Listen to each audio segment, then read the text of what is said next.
Assalamu alaikum. Walaikum assalam. Mama, what story are we going to be reading today? Rhinos don't eat pancakes. So, do you know who's the author of the story? The authors of the story are Kemp and Sara Ogilvie. So, do you have any idea what are rhinos? Yeah, rhinos' full names are rhinoceros, and they're very big animals. There's also lots of different species of them all over the world, like a white rhino, black rhino, Indian rhino, etc. They're also under threat, and some of those species are already extinct. Okay, thank you, Mina, for the information. Do you ever get the feeling that your mom and dad aren't listening to a word you say? Yes! Always. You do. Then you are just like Daisy.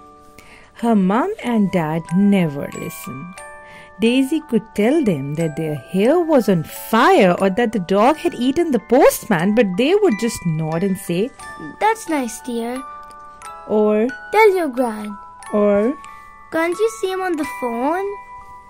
So, when one day Daisy had something really important to say, guess what? Nobody listened. So this is what happened. Daisy was eating her breakfast when a big purple rhino strolled into the kitchen. That's right, a big purple rhino. It was as big as a bus and as purple as a plum. It was also a bit peckish, so it took a chomp of Daisy's pancake and went upstairs.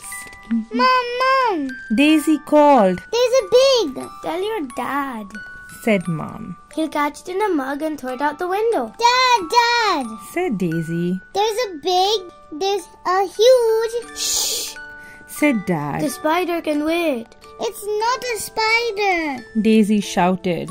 "It's a big purple rhinoceros." But as usual, Nobody listened. Meanwhile, the rhino made himself right at home.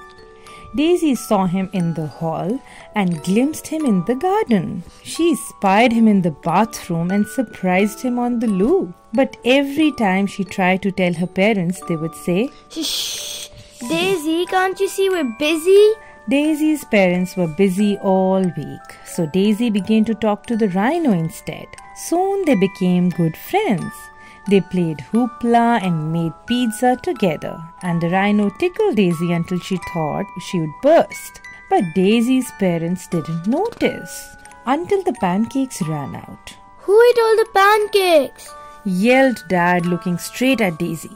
"It was the rhino," she said. "Rhinos don't eat pancakes," said Dad. "This one does," cried Daisy. "I saw him in the kitchen." "A rhino?" said Mom. "In the kitchen?" said Dad. "Yes," said Daisy. "Exactly." Mom and Dad roared with laughter. "Whatever next?" they hooted. "A shark in the toilet, a polar bear in the fridge."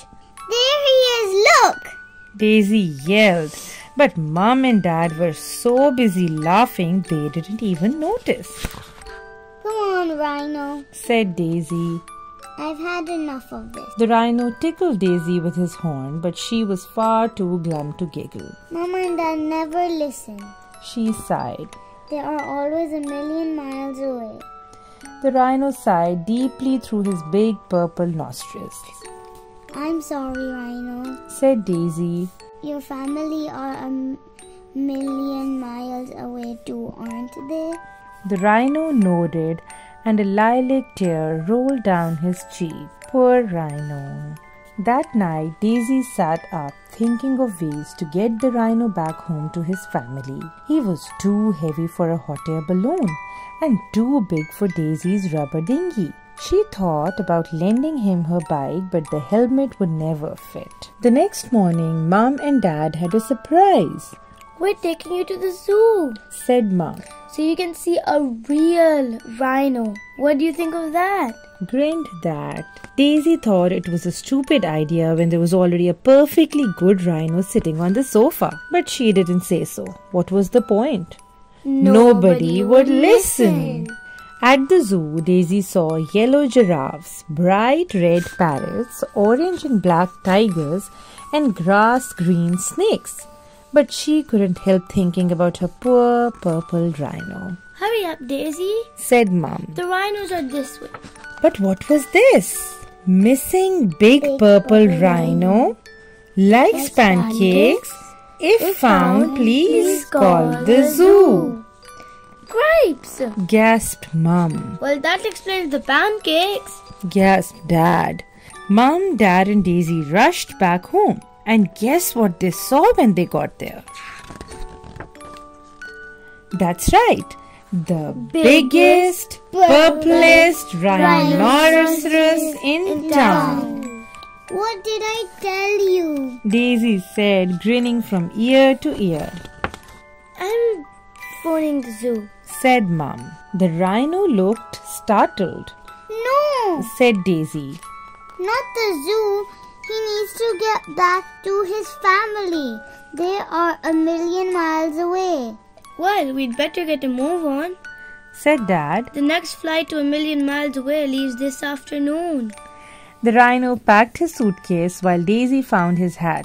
Then they all pushed his big purple bottom into the back of the car and drove to the airport. I'll miss you, said Daisy as the rhino boarded the plane. The rhino gave her a big purple hug. He would miss her too. Back at home, Daisy began to feel lonely again. Who would listen to her now? But little did she realize that everything was about to change. Tell us about the rhino, Daisy, said Mom. Yes, said Dad. Tell us about that big purple pancake-eating rhino. So Daisy told them about the hoopla and the pizza and the tickles, and guess what? They listened and listened until she had completely run out of words. It was brilliant! Is there anything else you'd like to tell us? Asked Mom as she tucked Daisy into bed that night. Daisy looked out onto the landing. No, that's all for now, said Daisy, smiling. Night-night. Night-night. The pink polar bear would have to wait till tomorrow. The end. So what do you think is the moral of the story? I think that the moral of the story is that if someone wants to tell you something, you should listen to them because you don't know what they have to say. And some girls named Minna and Hamna and Amal's parents should listen to them a lot more so that they can get gummies and marshmallows whenever they feel like. And giant lollipops. Yeah. Okay, and that I think that's why their parents don't listen to them, yeah. Yeah, but the moral of the story is actually for the parents also, that we should listen to our children. Yes, because sometimes the kids have better things to say than you and they're much smarter. Acha ji, okay. Thank you. Now let's say your bedtime prayers. Auzubillah minash shaitan nirrajim. Bismillahirrahmanirrahim. Allahumma bismika amutu wa ahya. Ameen. Allah Hafiz. Allah Hafiz.